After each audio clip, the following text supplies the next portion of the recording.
This is the Planetary Potential Podcast for those who are eager to explore entrepreneurship, innovation, and cross-cultural communication in exciting and interesting places around the world. And now, here's your host, Andrew P. Rowan. Welcome to Episode 8 of Season 1. How do you start something in a new industry and in a new country? This week, I sit down with Maria Velez of Crack the Code to learn about her entrepreneurial journey, the ways in which she is building Crack the Code's organizational culture, and future regional expansion plans. An important reminder that opinions shared on this episode are those of individual guests. For more information, please visit www.andrewprowan.com/disclosures. Shortly after moving to Lima, Maria founded Crack the Code, which offers programming classes for young people in Lima, exposing them to coding and technology at an early age. Maria and I met at the Crack the Code offices shortly before a tsunami warning test was about to begin, so let's get started.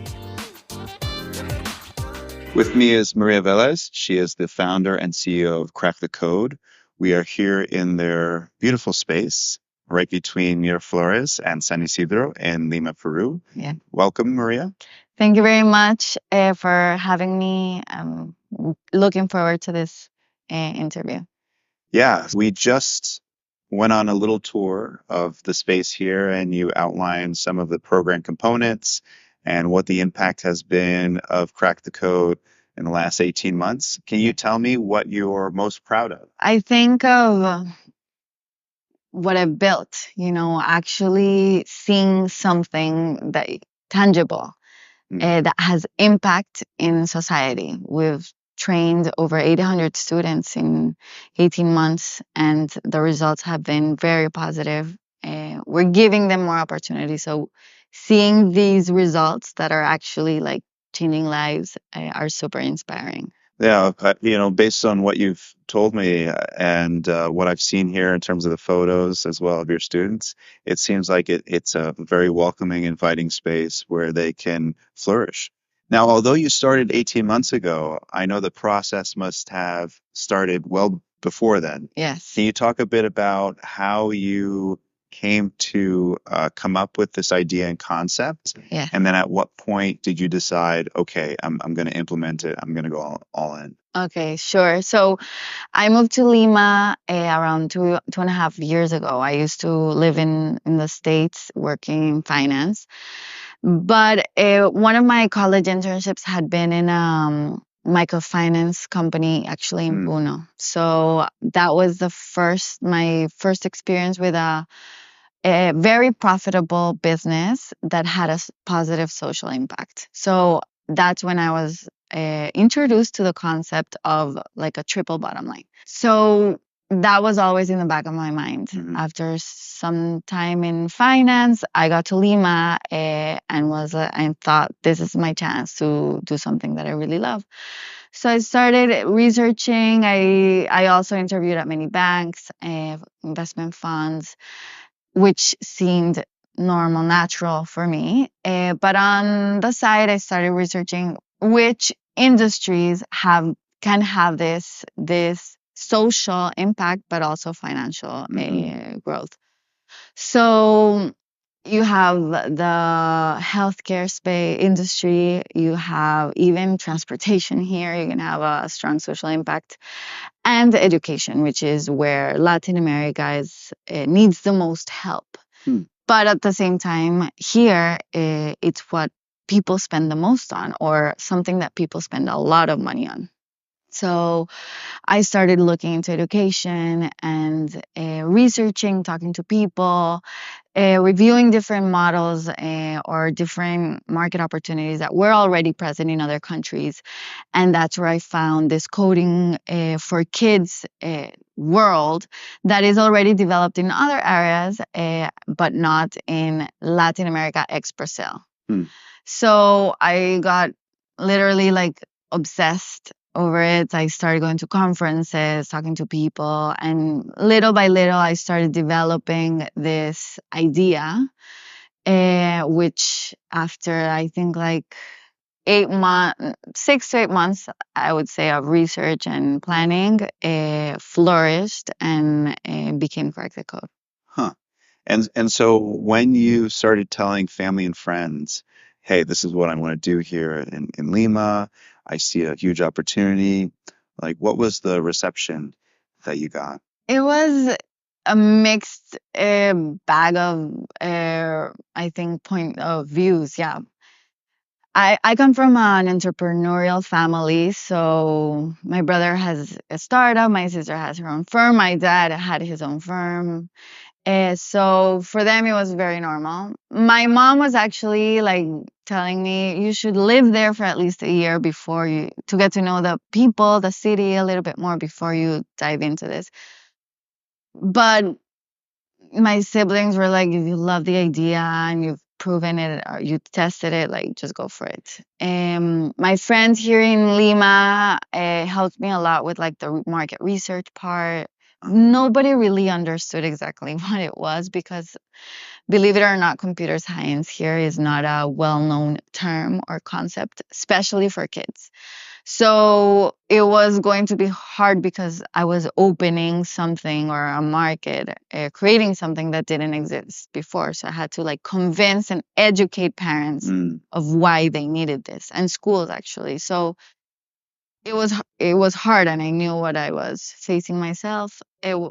But at the same time, I knew that once I opened this, there would be a lot of opportunity. There had recently been a cash out in Brazil where a private equity fund, General Atlantic, owned a language school in Brazil that acquired a coding school for kids there. There's long term, this is going to, become a very big industry and market.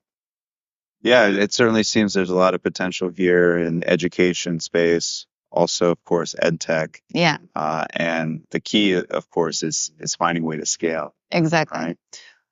When you opened up the space here, wondering if you already had customers, maybe those who had put down a down payment or deposit to be among the first to experience Crack the Code? No. No? No, I wish. No, we launched in December of 2017. It was the summer months here, so I needed to launch for January, February, which were summer camp months. So that December, I think, was the hardest month of my life, probably. I had like 0 students enrolled by like December 26th, and we started like January 6th. But you just push through. You have to be resourceful. You found ways. I know last minute I got an interview at this channel, and that helped so much. I remember December 31st, I started getting a lot of inquiries from parents. And then first week of January, we got the first 20 students enrolled, which I couldn't believe. But yeah, literally every single client is like, so it was like a prize that I, couldn't even believe. So I know that you've lived in other places, originally from Colombia, Yes. grew up in Costa Rica, lived in New York City, Yes. and wondering if those different experiences, living in different places, experiencing different cultures, helped you be more adaptable when you came here to Lima. And well, in the case of your mom, you didn't have to wait a year Yeah. to get started. And also during the initial period of Crack the Code, that adaptability helped push you through. Yeah, definitely. I think when you live in different cities, when you have to, from scratch, create a group of friends, create a network, it's super hard. But being able to do that, I think, is key. I remember I didn't know anyone here. I had like maybe some family, but I didn't have a network. So I remember each week I would force myself to like ask people to introduce me to somebody. So I remember I would have a coffee with some person, and in the conversation they would offer up like, oh, I know this person and this person, and I would make it a point to follow up and ask them to make those introductions. And I think having lived in different cities and not being afraid or shy to ask for the favor they offered you, to follow up and make sure they do what they offered, even though, people here might be shy about it, really helped me, because I think probably like maybe half of those people that I met have been key in some aspect of what I've created. They introduced me to another person that introduced me to the first hire that I made, for example. So I think not being shy of asking for help, of making sure to follow up, to be resourceful, to like not give up, to those skills to create a network, to be likable and have people want to help you. Is key. And my experience has definitely helped me be able to do that. Now, in terms of that outreach and building out your network in a new place, is that something that's natural to your personality, or do you find yourself that you have to make that outreach and you have to formalize it or structure in some way, otherwise it won't happen? I think probably I am good at it. Also because since I lived in different places, I had to find friends. I had to like make a group. I moved to college by myself. I used to go to summer camps in the States where I didn't know absolutely anyone. So being in those situations like forces you to, I don't know, in a conference to go and introduce yourself to somebody and make friends and network. So I think maybe I am good at it, but also you do have to make a point of working on it. So that definitely, I think, helped, and is one of the key things that allowed me to do what I've done. Yeah. So then, if you look back also on the places you've lived, can you share one thing that you miss the most about each location? Costa Rica, I would say the beaches, definitely. And I think the peace that you feel there, because everybody's like pura vida, how they say. They're like chill, like enjoying life, literally. Colombia, I would say the energy of the people. It's contagious. Like they're they're positive people. They want to help. They want to build. They're creative. They're excited of working. They look forward to like creating things. And I would say New York, just the people too. You go to a restaurant, you go to a bar, and the quality of the people that you meet, you learn so much from them, from their experiences. You have the quality of the conversations that you have there are priceless. You have such a variety and mixed cultured people that it's super enriching to you if you really take advantage of it. That's a great point. And the other thing I would add about New York is there's something for everyone. Yes, 100%. You're never going to be bored. It's always exciting. So in that sense, what's been your favorite thing about living here in Lima? I think there's a lot of opportunity here. There's so much to be done. And it's really motivating. Sometimes you don't even know where to start because there's so much to do. So I think here it's a lot of opportunity. I remember I had the opportunity to go to Scandinavia last year to an innovation conference, and I was it's like looking into the future, but also like everything's solved there. Life works so well there that you don't need to be creative to solve problems. Here, there's so much that needs to be done that if you want to work and solve and create, this is the best playing field for that.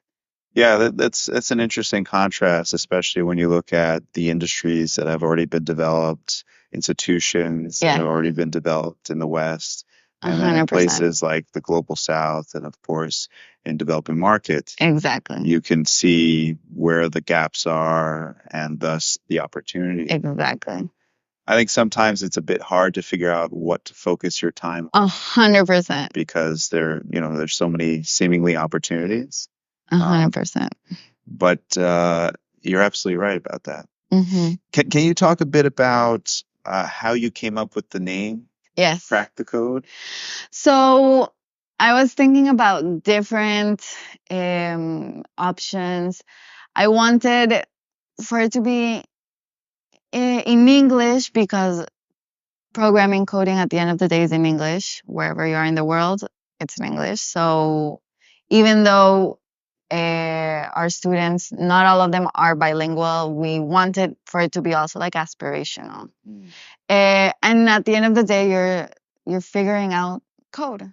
So we wanted to do like a play on words, and I don't know how it came up, but it was in the list, and we loved it, and we decided to go with that one. But it's hard here because a lot of people don't know how to pronounce it, but I'm confident that everybody will be able to pronounce it and will recognize it super quickly in no time. Hmm. Yeah, interesting.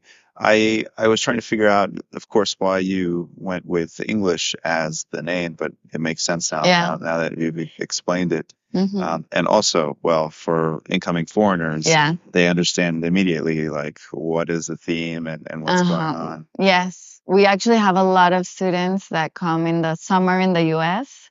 Like Peruvians, for example, that live in the States, Yeah. come here for the summer, and we had like 10 of them last summer, Wow. last American summer, and they recognize it instantly. So they're Peruvians who live in the U.S. Yes. and they come back for the summer, of course, with their family. Yes. And of course, you need to find something to do for the kids. Exactly. And Crack the Code is one of those options for them. Exactly. Is that something that you had considered, that market, or was that a surprise? It was 100% a surprise. I had no idea that that would be a market. But with time, there was a reverse inquiry. Some person found out about us and they reached out to us. And that's how we realized this. And then we decided to like start, So more proactively marketing it. that was going to be my next question. Yeah. Is once you found out that there's a segment of the market that you hadn't considered before, did you start tailoring your Yes. marketing towards them? Oh, 100%. It has happened with several different products and services that we offer. Yeah, because I know there are about 600,000 Peruvian Americans Yeah. in the U.S. And well, you could look online and see exactly where they're clustered. Yeah. In the New York tri-state area, for example, especially in northern New Jersey, like Yeah. Wayne. And curious, like how you start that outreach to them, and how do you start them into that sales funnel? We do a lot. We use the most Facebook ads. It works a lot. And they slowly, like Peruvians abroad, like they use Facebook a lot to connect with their people here.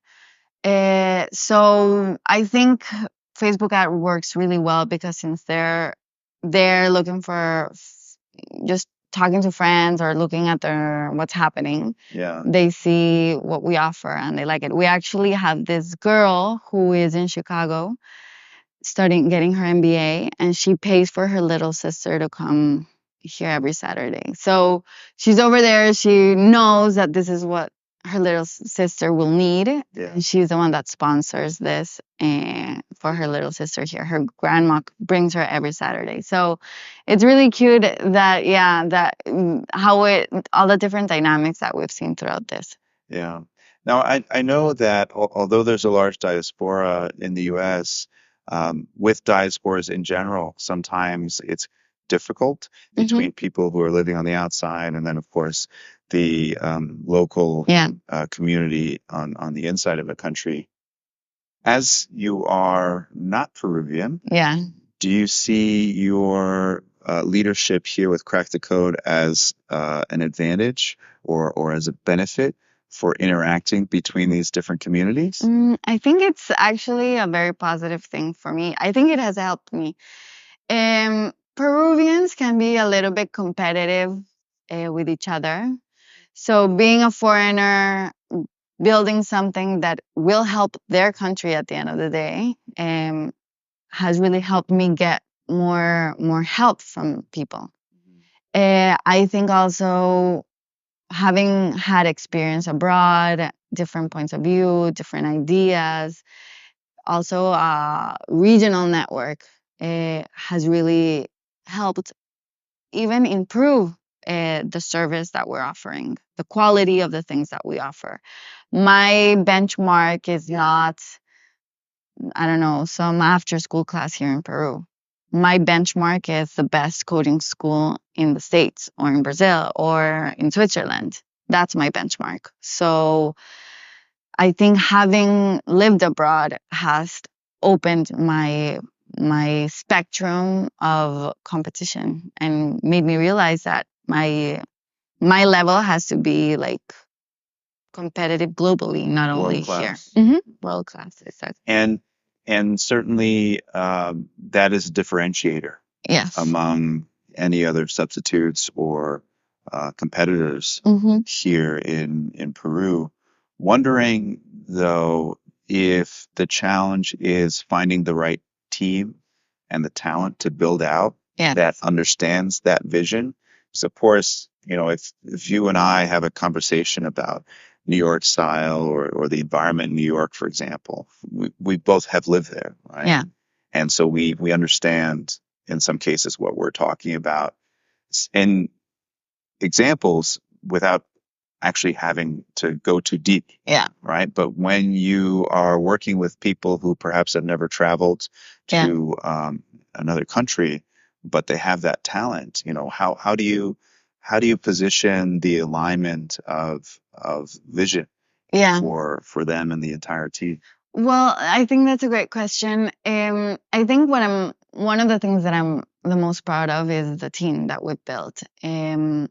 Even though they haven't lived abroad, they realize that some of the things that we're implementing here are or are ideas that come from abroad. For example, I did my investment analyst training from JP Morgan over there, which was a 2-month process, and I lived through that whole analyst program, which was extremely intense, but the best thing ever. And I've taken some ideas of that and implemented it here. For example, I would love the visits to different funds, or having speakers come. So, for example, we as a firm visit different firms here in Peru once a month. Usually we've been to Interbank, to like one of the banks here. We went to the Digital Factory in Scotiabank. We go to like the top universities here, and we ask leaders in each of these firms to like talk to the teachers, to our executive team or the academic coordinator, to talk to them about what's happening in their day-to-days, like what they see, for them to ask questions. I think it's implementing ideas from my past or from what I've gone through and implementing them here and sort of inspiring the team to like want more and realize that it's not only a day-to-day job, that it's something that they're creating, that they're also super aligned with the impacts that we're having. They love engineering and they love to be able to share this with students that are going to be the future leaders of this country. So I think our purpose, finding people that share this and are aligned, is super important as well. Now you have the brand that's, of course, more well-known than before. Yeah. But how did you manage to convince the first few hires that they should leave anything else and join Crack the Code? The first hire was Rowan, who's the educational coordinator. He's an engineer. He used to develop educational platforms. He was a teacher with Teach for All, like Teach for America, the equivalent here. So I knew he had that social interest already. He was an engineer. So we started just like exchanging ideas, working X amount of hours a week on the project. I hired him like per hour. And then once we saw that it worked, that he was interested in it, I gave him now like a equity, like options, a contract, and he's been here from the start.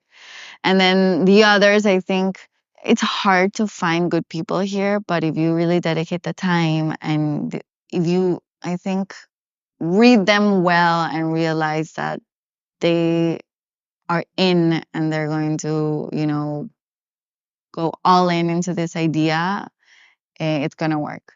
But I think it's all about the purpose that we have at the end of the day. If they share this purpose, of course, and they're aligned and incentivized properly, I think it works. Yeah, for sure. And curious about some of that methodology or framework that you took from your analyst training at JP Morgan and localize it or adapt it for the context here. Is that something that you explained as you were sharing it with your colleagues? Where did they think that you came up with this, or how did it emerge? I don't think, maybe I didn't explain it to them because I wasn't, I think, even aware that I was doing it at the moment. But I think with time, these are ideas that maybe they're not used to or they don't see often here. So I think they appreciate it and they like it, and probably they think in their heads like, yeah, it's something that she came up with or lived or went through. And The feedback has been positive. yeah, definitely. We actually even, for example, we have a teacher, an English teacher that comes and teaches them English because here in Peru, that's a big problem, English. So, well, this teacher, she moved back to the States now, but every Friday they would have an English class. Every Wednesday it's English Wednesday, and we all have to speak. For the team. Yes, for the team. Okay. So these are different like ideas that we try to implement that try at least also to show them that we care about, their development as well. So these are key things that I think make a difference. Mm-hmm.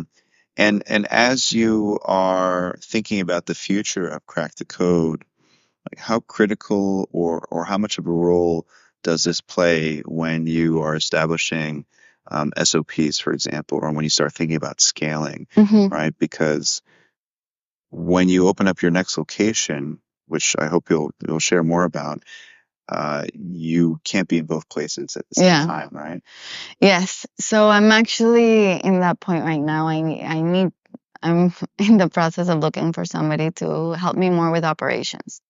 Somebody, I think in my case, I'm an only founder. I think sometimes having a co-founder is very powerful. In the day-to-day, in managing things, problems, ups and downs, I think it's very positive. So I haven't had one. I've been very lucky to have such a great team, but now that we're growing so fast, we've seen that that's a very important next step. So we started the process now to look for somebody that can start taking some things off my plate in terms of operations, and so that I can continue to focus more on the actual more growth and like path forward for the firm. So more like a high level strategy overview and have somebody manage the day-to-day operations. Exactly. What's your timeline or time frame for that? We're starting now to look.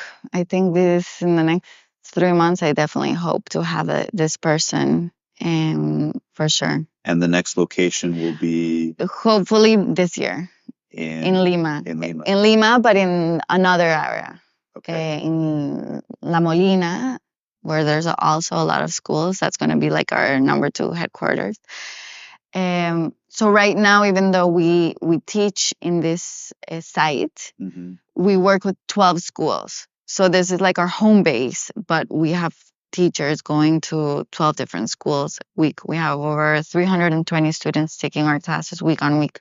I see. So you have this stable of instructors that then you send to your partner school who do the teaching on site at the school. Which of course is more efficient. It's one person traveling instead of however big the class is all coming. Exactly. Well, this location as opposed to the school, which is where they would already be going. Exactly. So so that's the B2B side of our business that we're growing a lot now. Eventually, we're also right now testing this. We eventually don't want to have to send our teachers there. We want to train their teachers and give them the detailed lesson plan, the online licenses for the students to code, and for their teachers to be able to implement. And that way we can charge per student cost for the licenses and everything. Yeah. And that way we don't have to work with all these logistics of sending teachers to eventually like tens of schools. And the logistics, although it sounds simple, is somewhat of a challenge Yes. because of the traffic. Yes. In The distances, the traffic. We're targeting our not only like high acquisitive power people, but also we work with like schools like Innova schools, which are target like middle to low acquisitive power students. Like a tuition at Innova schools is $150 a month. So we also over there we teach the students, because for them it can actually change their lives even more than if you teach a student that is already going to go to the States to study.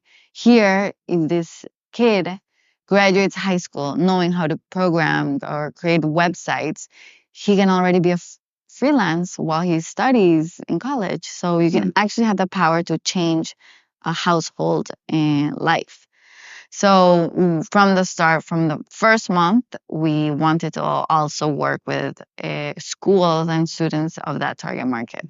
Interesting. And looking a bit further into the future, where do you expect the expansion once you go into greater Latin America will be?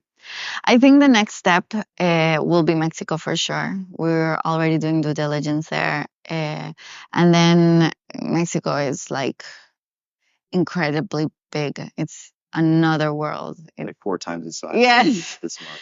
So we're going to have a lot of work there. And then I think the next step would be Colombia. And those would be the big ones. And then we will go to the other smaller ones. Do you think once a startup or company is established in Mexico, it's easier to go into Colombia, or vice versa? Whereby once a company is in Colombia, it's easier to go to Mexico, or it depends on case by case? It depends case by case. In our case, Mexico is so big and it's such a big opportunity that we want to start there because there's no competitor at all right now there of something like what we're developing. So we want to get there first and start positioning ourselves. That's why Mexico, because it's so big, we want to focus there first, and then it would be in the other countries.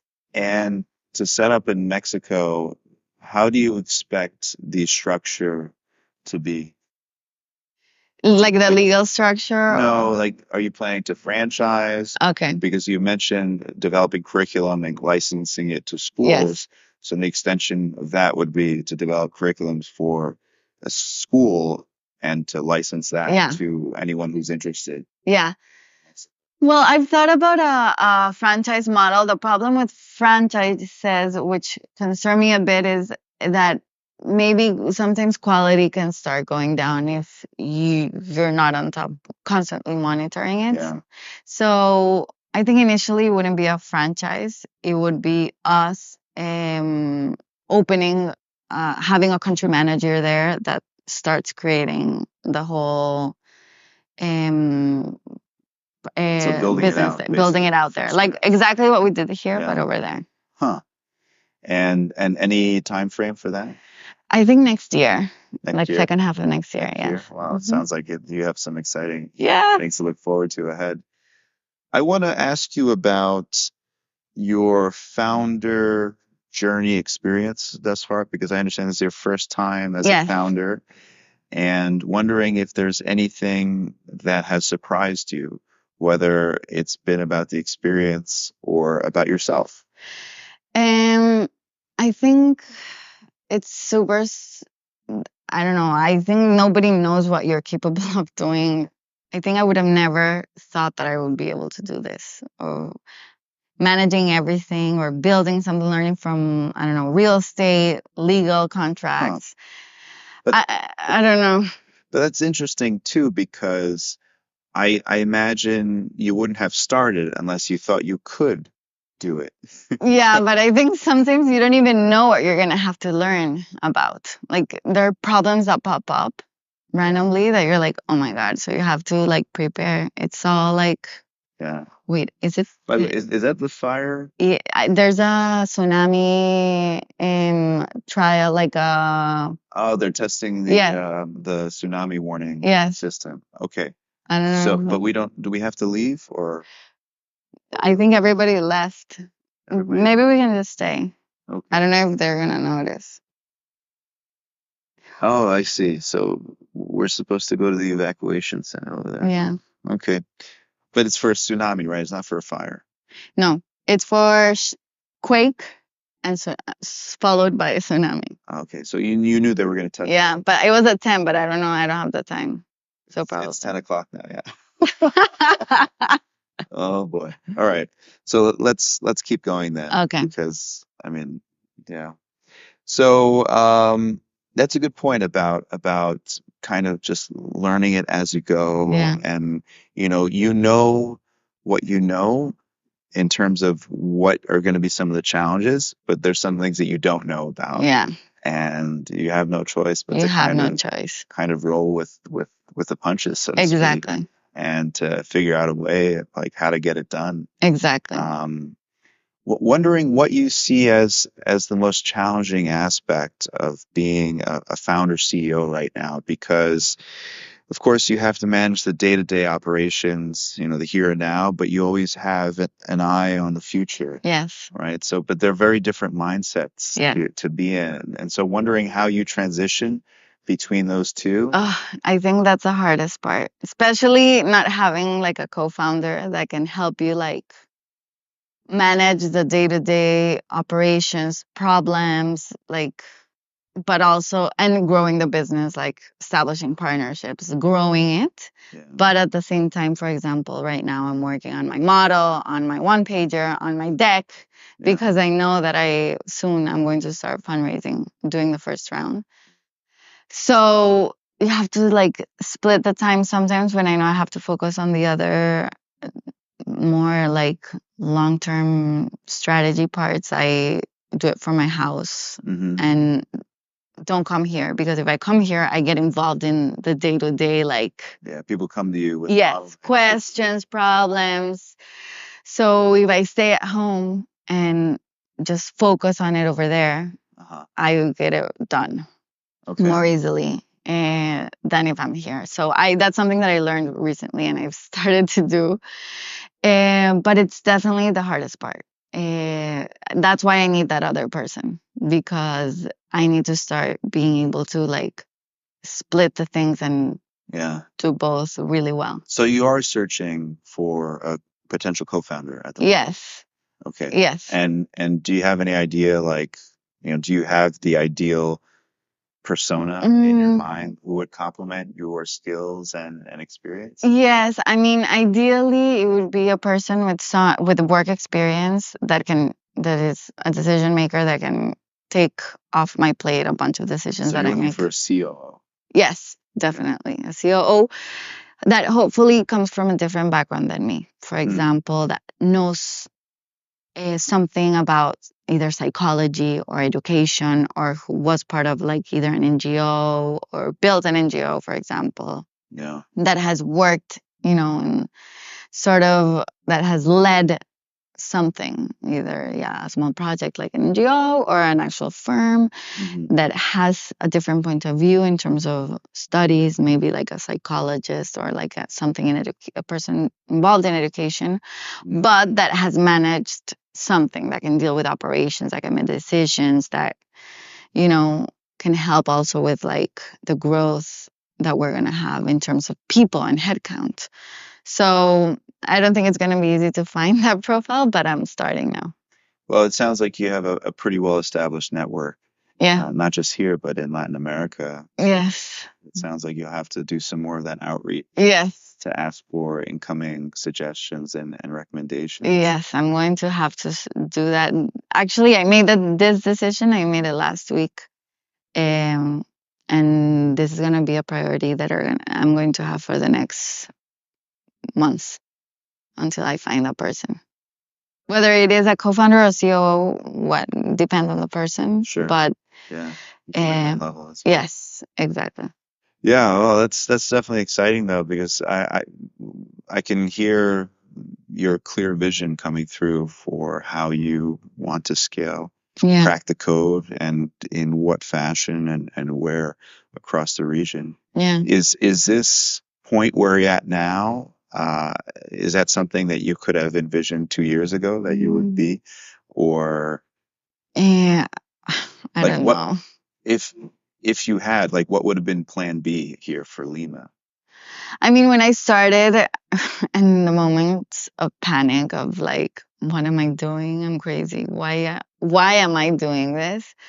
I always thought, okay, worst case scenario, I'll go back to a firm. You know, if it doesn't work, it's fine. I'll shut it down, and then I'll look for a job in one of these firms that offered me a job before. So that's a good thing, you know.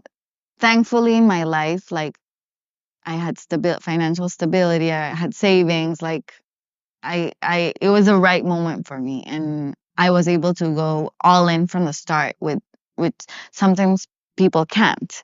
So in my case, I was lucky in that sense. Yeah. But I think you always have to think worst case scenario, like, okay, I'll go back to work in a big firm or in another startup. Who knows? Like everything's gonna be plus. You know, now I think even consulting firms, like big firms, look for people with startup backgrounds because Yeah. you do develop warrior type facets of you that you never thought existed. So Yeah. I think that helps in many different business contexts. Sure. And so a bit earlier, you mentioned plans to fundraise. Yes. And can you talk a bit about how maybe perhaps your finance background has Yeah. been helpful in that? Not only, of course, understanding financial concepts, Yeah. but also knowing the language, the vocabulary, Yes. the culture that is spoken about in financial circles. Yeah. Well, I think it has helped me a lot in terms of maintaining like everything organized, like the day-to-day numbers super organized, like having my Excels, like day-to-day, month-to-month, like metrics, following my metrics. Also, like my growth targets, like knowing what targets I have to hit in order to achieve X valuations or to be able to do this or that. So I think that is super valuable and it has helped me a lot. And now I think that I'm starting to prep for this fundraising process. I think it also helps me understand like what type of investor I want. How much money do I want? Like understanding concepts like, I don't know, diluting yourself, uh, or yeah, for giving X amount of ownership, like how much I want to give up, what type of investor I want, what type of help do I need, do I want just like money or smart money? So having been in those, you know, work or yeah, and having had these types of work in the past has definitely helped me like make decisions of how I manage the day to day and what I want now that I'm opening the door to a new partner. Yeah, so then given the investor landscape here in Lima, is such a centralized Yeah. country, right?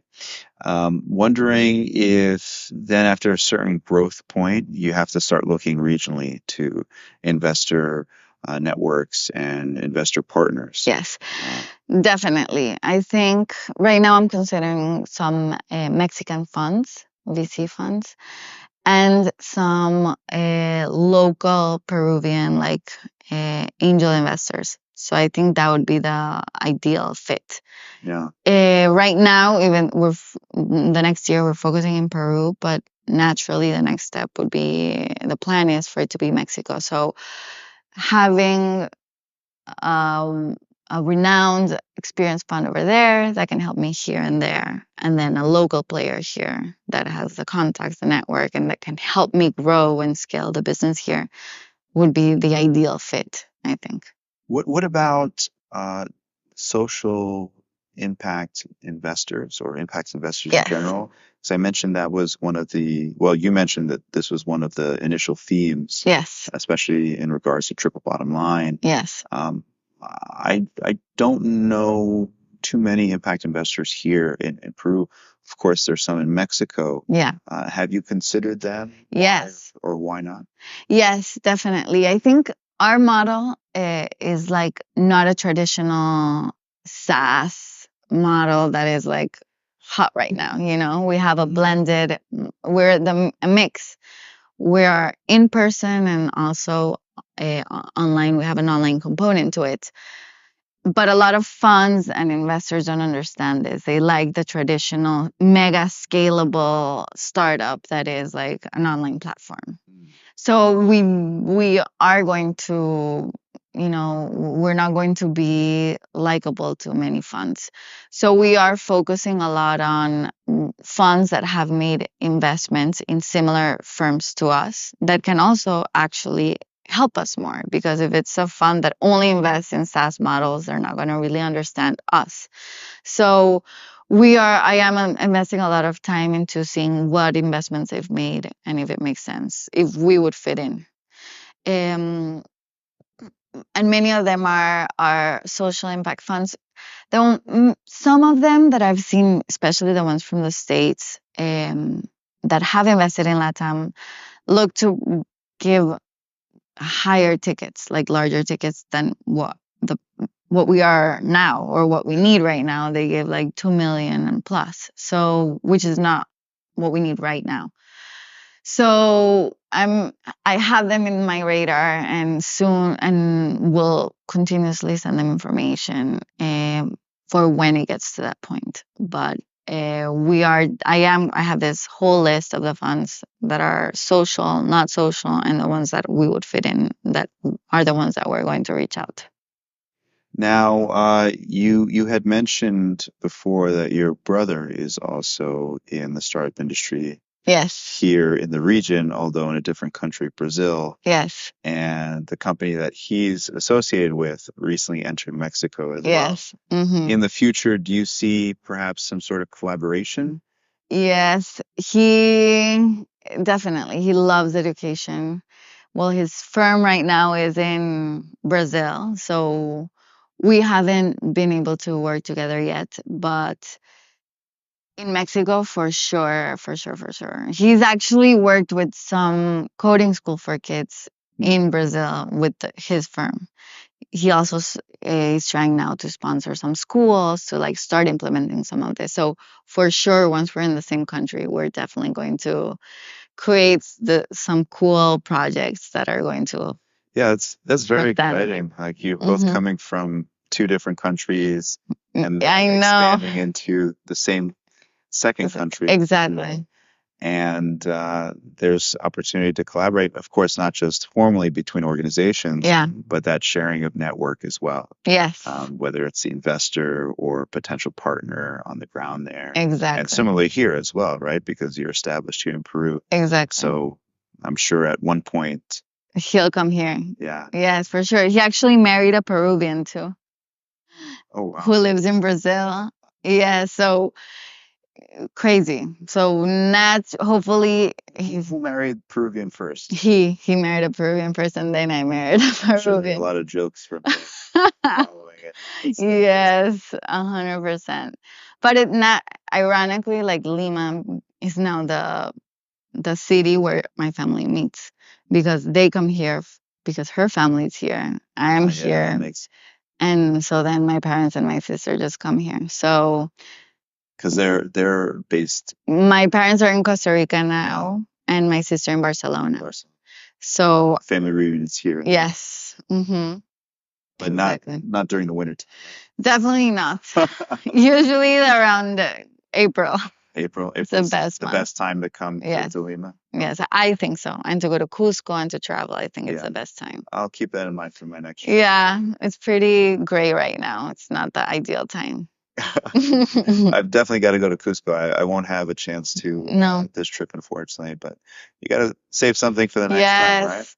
Well, hopefully you're gonna see the whole gourmet. You're going on a gourmet tour here in Lima. The food is incredible. The food has been delicious here. Yeah. I've really enjoyed the different types from, of course, ceviche Yeah. to causa Yeah. to in the north chancho al palo. Oh my God. Yeah, it's been really wonderful. And Very diverse. I'm a big fan of limes. Oh, It seems like everything has some everything. exposure to lime or lime Yeah. component to it. Yeah. So that's been quite lovely, of course, from a gastronomy perspective here in Peru.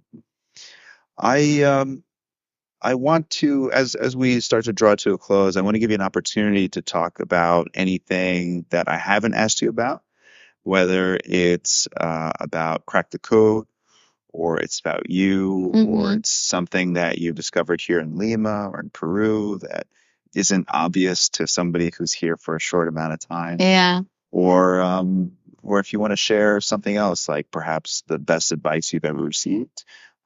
It's very open-ended.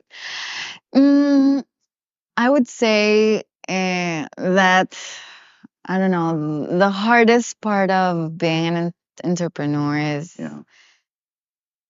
not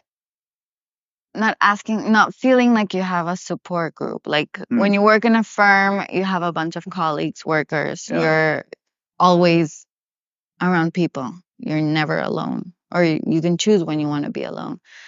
When you're an entrepreneur, it can be lonely sometimes, especially if you're doing it alone. So I would say just don't be afraid to ask for help. Really invest time in your network. And always, think of ways of helping other people, because, you need to help the ecosystem, and naturally it will also help you. So I think as other people introduce you to people and help you, you always have to find ways to also help other people. So see it as a two-way street. Always, do things, work for the right reasons, be positive, because naturally that same vibe that you create will come back to you. So I think that has been very important for me. If you surround yourself with positive people that share your values, if you also try to help other people, naturally it'll come back to you. So a little bit different, I think, this advice, but sometimes I think people forget that the more you help each other, the better we're all going to do. So it's something that you always have to keep in mind. And sometimes you don't know like exactly how that'll be paid back or paid forward in spades, but it'll eventually, work its way back. Always. And I think that's a very like Bay Area, San Francisco mentality. That in many other markets, it's not so apparent. Yeah. I'm glad to hear you say that. Thinking about your experience as a solo founder thus far, wondering how you deal with some of the more stressful aspects, in the sense that, if you had a founding team, there would be more of that sharing of the pressure. And, even somebody who's at that same level as you on the team, dealing with all the other responsibilities, even acting as a sounding board. So wondering, like, when you decompress or you try and take some time off, like, what is your preferred go-to activity? Is it exercise? Is it meditation? Is it something that helps to balance or keep you rooted or grounded? I think exercise is key. I run. I exercise every week, 3-4 times a week. But I think sometimes that's not enough. I think in my case, not having a co-founder or a sounding board is very hard. In my case, and I think before I would keep it in and not talk about the things, and like that is the worst thing you can do, I think. So in my case, now I talk to my sister and tell her about the problem and vent with her, and since she's also an entrepreneur, she gives me ideas of what she did. Yeah. Or to my brother, for example, even though he's super busy, you have to share it. Don't keep it inside. Anxiety becomes a disease in your body. It can actually be a disease. So you have to find an escape. Now since the beginning, I go to therapy once a week, and it's a great space to like let your brain fly and like, I don't know, vent and like talk about all your frustrations and concerns. And that's here in Yes, Lima. yes, once a And week. Is that experience in Spanish or English? Spanish. In Spanish. Hmm. And are the topics that you discuss more professional or personal related? Whatever is current. Yes, whatever is happening at the moment. A little bit of both, but sometimes more one than the other. Yeah. Yeah, well, I certainly want to thank you for sharing that, because I think often an overlooked component is founder mental health. Yes. And it's very, I think, challenging sometimes to take a step back and to prioritize yourself and your health, especially because if you can't take care of your health, you can't take care of anything else as a result. 100%. I actually don't think people talk about it enough. But my mom is a psychologist, and for example, my brother, while building his firm, he also has a therapist. Everyone in my family, I think. And there shouldn't be an stigma about it. It is extremely hard. You have like very hard decisions to make, frustrations, problems, like even legal sometimes. So like you need a space to vent and talk about this, because otherwise this anxiety will really take over you. Yeah. Also wondering if you incorporate the use of mentors or executive coaches to help you perform. So unfortunately, besides my family, I don't have many.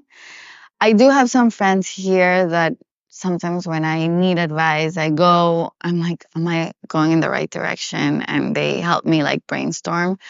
But since like I can't bother them that much, they're not like official like board members or advisors.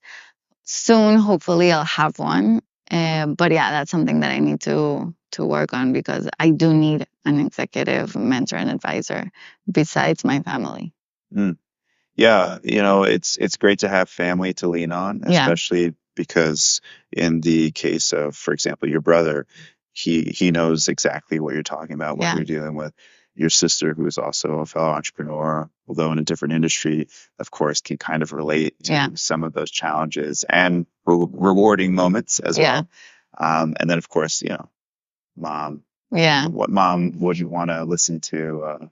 I know. Her child about whatever is currently occupying the top of mind. Yeah. But yeah, it's definitely interesting the different ways to approach that challenge, because it's a shared challenge, right? Each experience as a founder, of course, is unique, but there is that commonality. 100%. Experiencing those challenges and trying to figure out how best to navigate through them. Yes. And the most important thing is not alone. Yes. As you said, reach out, ask people for help, lean on others, and when the time is right, reciprocate. Exactly. Right? Mm-hmm. So, Maria, I want to thank you so much for taking the time to share Crack the Code with me, and for really, opening up about your plans and also how you are navigating, balancing the founder responsibilities with life. Right? Yeah. Really, really wonderful to hear about your success thus far. And I'm looking forward to following the Crack the Code journey. Thank you. So thanks. No, thank you so much. We'll definitely be following you, and you're always welcome in Peru. Yeah, looking forward to coming back here. Yes. Hopefully during the summer. Yes, please. Until next time, take care. Thank you. I was intrigued to hear about Maria's Colombian origins, Costa Rican upbringing, New York professional experience, and now Peruvian base of operations. For anyone who has ever moved away from their hometown, especially abroad, the experiences that Maria described should be familiar. Also, thank you for being so open and honest about the challenges as a solo founder, Maria. I hope you'll join me next week when we sit down with the leader of an organization that is focused on helping companies scale up through its truly global network. Feel free to reach out if you have any questions about upcoming episodes or future interviews. Thank you.